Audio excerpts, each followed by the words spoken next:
So hello and welcome, Microbehunter here. Today I'm going to put some pus, a pimple, some pus under the microscope. You see me here taking a small sample of some pus that I found on my face here, and here it is. Well, this small sample contains probably millions and millions of white blood cells, and I would like to show you today how you can prepare it yourself, if you're interested in doing that, how you can prepare it yourself so that you can look at your own pus under the microscope. Well, I'm adding a so-called methylene blue stain now to the sample, which I diluted with water. So I first put the pus in a drop of tap water to dilute the cells a little bit, because I was kind of worried that there are going to be too many cells otherwise in the sample and that they're going to overlap. And I used a pretty large cover glass to make sure that there is a very thin layer of cells. Yeah, I was disinfecting it first with some alcohol. I took a very sharp and fine needle to pop the pimple open, and I took my pipette to collect a very small sample here. And then, yeah, I added it with a little bit of water, as you have just seen before. It's kind of surprising to me that such a small sample actually is able to contain so many cells. Well, what did I see under the microscope? Well, here we go.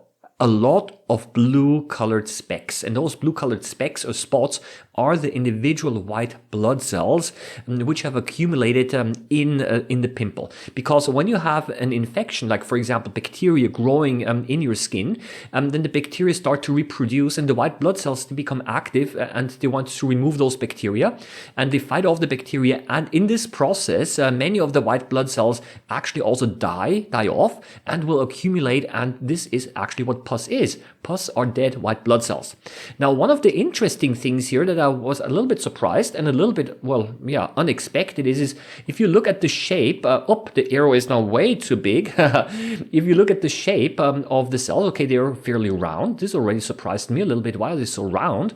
And look at the nucleus itself. The nucleus is also quite round.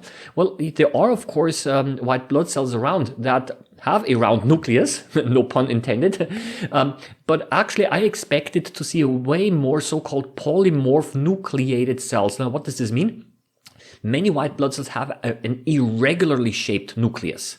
So it's lobed. I'm going to show you some of them later. But over here, most of them had a very round nucleus. And I think the reason is because I added water. And I think the water entered the cells by osmosis and caused the cells and the nuclei to swell up. And I think this might be the reason why they're round. So the water is a problem, I think. Okay. And as a matter of fact, I'm going to show you again later that if with a different preparation technique, we get actually different results here.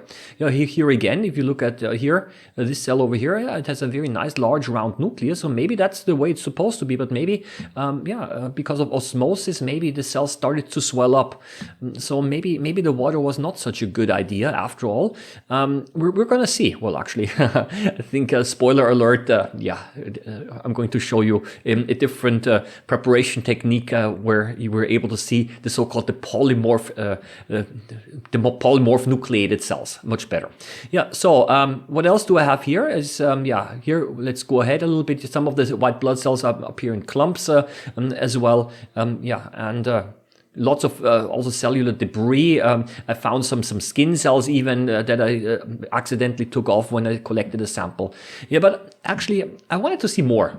I want to see more cells. I want to see more white blood cells, a lot of them, okay? So what I did is I waited a little bit. Oh my gosh, I am now standing in my own way here. You cannot see what I'm doing. So what I'm doing right now is I'm just going to move myself all the way to the other side of the video so that you can see it much better. Okay, let's, I've waited a few days. I've got another pimple here and I popped it open with this fine needle and I collected again some pus. And this pus I directly now spread on a microscope slide. I'm going to go back to the other side again, and I carefully try to spread it, this time without water. Okay, I hope this way to retain the original shape, but I did have to add some stain, and the stain here that is contains also some alcohol which fixes it. It contains some other formulations beside methylene blue itself. So here I'm again covering myself up, but the reaction was actually quite nice. I'm going to show this to you now. Okay, so this is what I saw in time lapse. Look how the white blood cells start to turn blue from the top corner. Yeah, it's about 15 times faster than in real life. So it's a time lapse. And now we're able to also see much better that the individual white blood cells do not have a round nucleus. They're much more irregular in shape. This is actually what I expected. And another thing that we can see here, here for example, and another thing that we can see quite nicely is I'm going to pause this again, is that there is not only a nucleus here in the center, but you can also see that in the cytoplasm there is something, there are little dots here. Okay, probably vesicles, cell organelles, which actually shows that these white blood cells are metabolically active, or at least they were before they died off, fighting off the bacteria. But in contrast to red blood cells, which do not have a nucleus, they look indeed very different here. Yeah. So this is essentially what I saw here.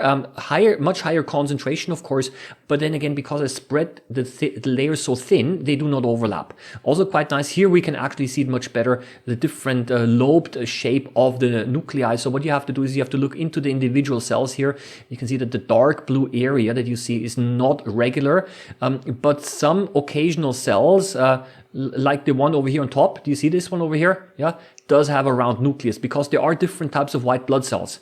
They're the polymorphonucleated cells, most of them are here, and then some of the cells like the lymphocytes, they have a round nucleus. The so-called the B and the T cells, they have a round nucleus. Other white blood cells have a more irregularly shaped nucleus. Like for example here, the higher magnification, we see it quite nicely. You see that some of the nuclei are dumbbell shaped, have 2 lobes, some of them have 3 lobes.